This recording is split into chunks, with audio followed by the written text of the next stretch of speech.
بسم اللہ الرحمن الرحیم۔ السلام علیکم۔ آج ہم بیان کریں گے انسان کا دنیا میں آنے کا مقصد۔ خودی کو کر بلند اتنا، خودی کو کر بلند اتنا کہ ہر تقدیر سے پہلے خدا بندے سے خود پوچھے بتا تیری رضا کیا ہے۔ انسان کا دنیا میں آنے کا مقصد اللہ تعالیٰ کو راضی کرنا تھا، اللہ تعالیٰ کے ہر فیصلے کو ماننا تھا، جیسے اللہ نے حکم دیا نماز کا، روزہ، زکوٰۃ، حج۔ لیکن انسان نے اپنی زندگی کا رخ بدل دیا، اپنی حقیقت کو بھول کر عاجزی کی طرف آ گیا۔ انسان سمجھ رہا ہے کہ وہ ہمیشہ اسی دنیا میں رہے گا، گاڑی، بنگلہ، دولت، شہرت، یہ سب کچھ اس کی زندگی ہے۔ ایسا ہرگز نہیں ہے۔ انسان کی زندگی یہ نہیں ہے۔ انسان اس دنیا میں مہمان کی طرح آیا ہے۔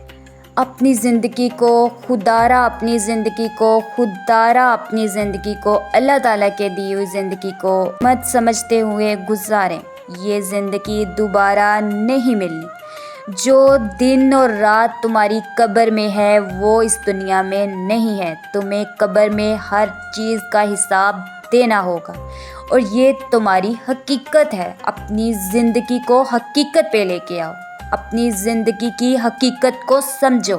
یہ زندگی عاجزی ہے، عاجزی ہے، عاجزی ہے۔ تمہیں اللہ کے سامنے حاضر ہونا ہے۔ اس لیے مومنو، اپنی آخرت کی تیاری کرو، نماز پڑھو، روزہ رکھو، زکوٰۃ ادا کرو، غریبوں کا مال نہ کھاؤ، حج ادا کرو اگر تم صاحب استعداد ہو۔ اپنی زندگی کا جائزہ لیجئے، دیکھیے آپ کتنے فیصد اللہ تعالیٰ کے دیے ہوئے پیغام پر عمل کر رہے ہیں، اللہ تعالیٰ کی دی ہوئی زندگی کو کس طرح سے گزارے ہیں۔ اللہ تعالیٰ کی دی ہوئی زندگی نعمت ہے، اس کا ہر ایک پل کا حساب آپ کو دینا ہوگا، آخرت میں دینا ہوگا۔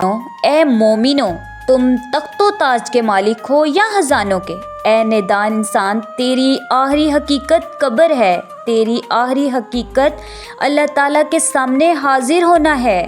تم کیوں بھول گئے کہ تمہیں اس دنیا کو چھوڑ کے جانا ہے؟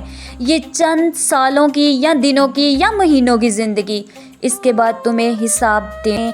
دنیا میں آنے کے بعد یہ بھول گیا کہ وہ دوبارہ اسی عدالت میں حاضر ہوگا جہاں سے وہ پیدا ہوا تھا۔ جس خدا نے اسے پیدا کیا اسی نے اس کی زندگی کا حساب لگانا ہے۔ انسان یہ بھول چکا ہے، حالانکہ یہ انسان کو یاد رکھنا چاہیے کہ اسے ایک دن موت آنی ہے اور اسی عدالت میں اسے ہر سوال کا جواب دینا ہے۔